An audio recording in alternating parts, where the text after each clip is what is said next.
Good morning. This is Susan of the North with the weekly Rune overview for March 31st through April 6th. For Sunday, Easter Day, I drew the rune Ior. Ior is the river serpent. River serpent in previous conversations with you has come up as the vital life force energy. This is the life force energy that rises up like a serpent along the spine from the root chakra up to the crown and helps to awaken us. When we use this energy as a focus point for in meditation, sometimes thoughts and recognition of old triggered patterns arise. And the rune that I drew for Monday, April 1st, would suggest that is what is happening from Sunday's reading. Quiorth can be a difficult rune, but usually if we face the messages that it brings us, for example, I've recently had to deal with some of my own triggered patterns in a life situation in which they were not very comfortable being triggered. But I chose to meet that situation with honesty, emotional vulnerability, and the recognition that in doing that, I would be able to rise up from it. But it taught me what I needed to free myself from through developing the witness and holding space for myself in self-acceptance to be able to make mistakes, to admit that I am not perfect, to realize that this is what it means to be fully human and fully embodied, that our conditioned awakening really does sometimes present us with its downsides in the form, as I've said, of beliefs and negative self-talk that doesn't serve us. But when we've done that work, when we've understood what Quiorth has to teach us, the rune I drew for Tuesday is very good. This is the rune Othila. Othila is a rune of real estate, the home, the family, the tribe, the ancestors, and in some ways, the work earlier this week of recognizing our vital life force, which comes to us from our families, and the meditation upon Quiorth, whatever that led to, brings us home to ourselves again. And in a way, it's healing, not just for ourselves, but also for I wanted to say millions, but the many thousands of ancestors who stand behind us, because sometimes our conditioning and other things come down through the family line in ways that are not healthy or congruent for raising healthy children. But at the risk of sounding cliche, I do believe, in my case, my parents did the best that they could. And many of your parents did also. Sometimes coming to terms with that, especially if you are the child of people who have really hurt you, is difficult but necessary to rise up to. I'm going to give it this term again: acceptance. Acceptance of who you are. This is how I am. This is how and what I am. And we make mistakes and we are fully human. So we're healing not only ourselves, but generational healing as well. And it seems to be what the collective needs at this time. Because for Wednesday, the rune that came up following the work of the past 3 days has been Manaz, the rune for humanity. I mean, we are living in times of shifting chaos and turbulence. There are many worldviews out there that are colliding and conflicting, and people are not seeing that maybe one philosophy is just like another. I could go on with examples, but I don't think I want to get that involved just now. But the manaz is representative of our facing the duality within the collective. If you see how this shape has like a P shape to it when it's halved, that shape right there is the rune Wunyo, which is joy. And we take joy when we meet one another. When we conflict, it's not always joyful. But when we are open emotionally to dialoguing and communicating and just trying to meet the other person halfway, we are much more cohesive. We are much more capable of reciprocity, of meeting the needs of life for all people. Thursday's rune that I drew is Os. In the Anglo-Saxon Futhark, which is the one I'm using today, Os became the substitute rune for Ace, which is, I think of always as the god rune.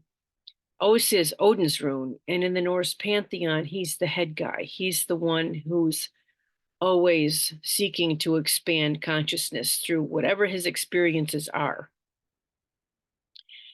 This rune is something I often associate with the throat chakra because Odin is such a creative god, in not only in terms of knowledge, but in terms of the passion and the drive and the will to learn, to have this knowledge, to attain it.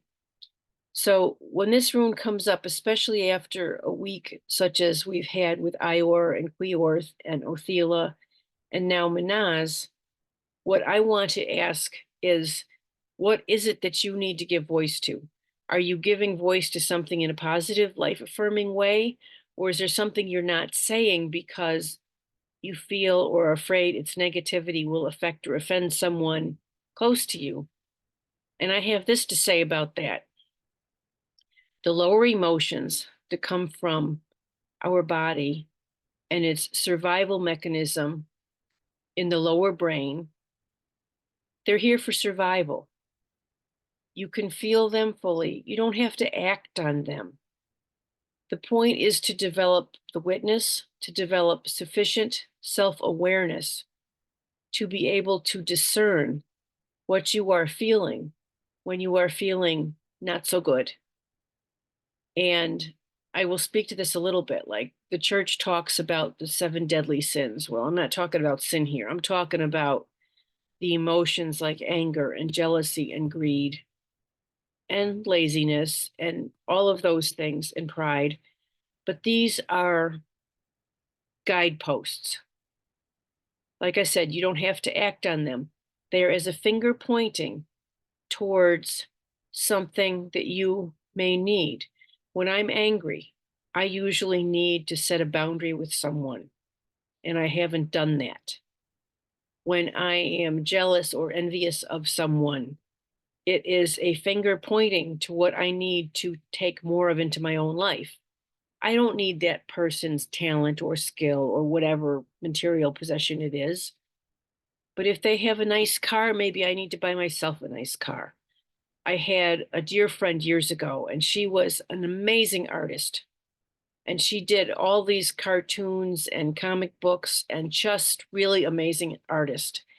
And she was a beautiful soul too. And I just really admired how dedicated she was to her art. And when I felt in myself that touch of envy, I said, this is just indicating to me that I need to do some more art in my daily life. So I did. And the emotion went away. And I could still be lovingly supportive of her and the work she was doing. I didn't need to be her to do that. I just needed to express myself more artistically.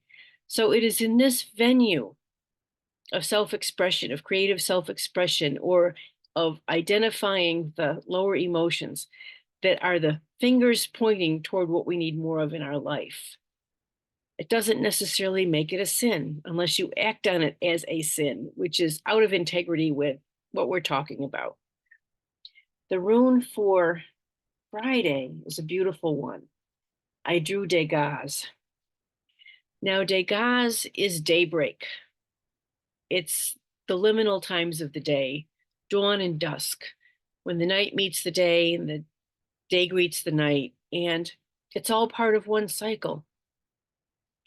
Now, March was a difficult month for almost everybody that I know.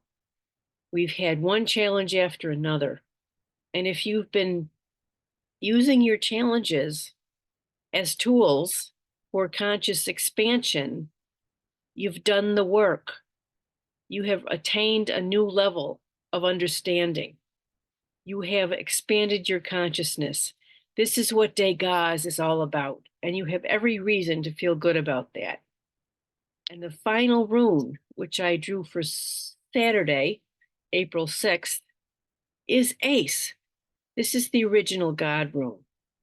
And I like to compare the two of them a little bit because you see, there's a little bit of a difference in their structure. It's like Os is reaching up toward heaven, reaching up as high as it can for its own expression. Ace in this is a little calmer. His arms are reaching towards earth. I believe he was modeled on the fir tree. I would have to check my runic tree associations for that because I don't hold all of this stuff in memory, although I'd like to. But I'm interpreting this week after the drama arisen by Ior a week ago on Sunday, Easter Sunday. That's tomorrow, right? Well, I'm reading a week ahead. So here we go. And the follow up with Quihorth and examining beliefs that no longer serve us and how painful that can be to come into face to face with them. And yet coming home to ourselves when we realize that and let it go.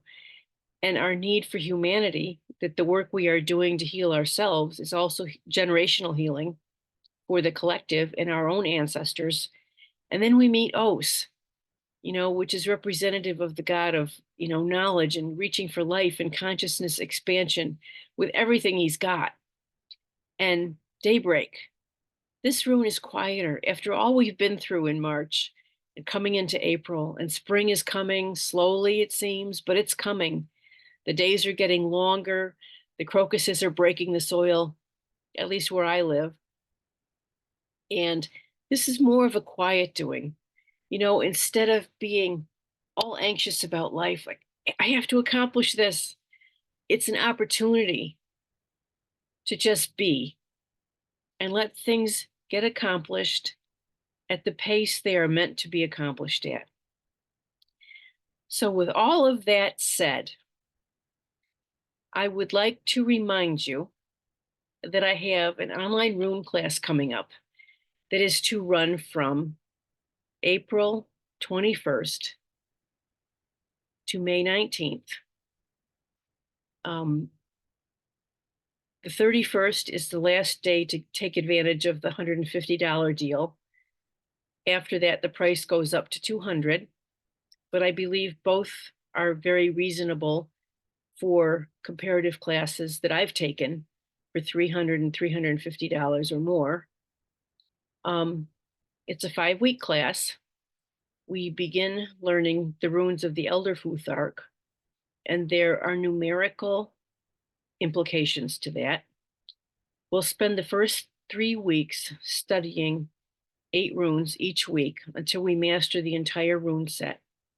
And then week 4, we have the fun of making our own rune set.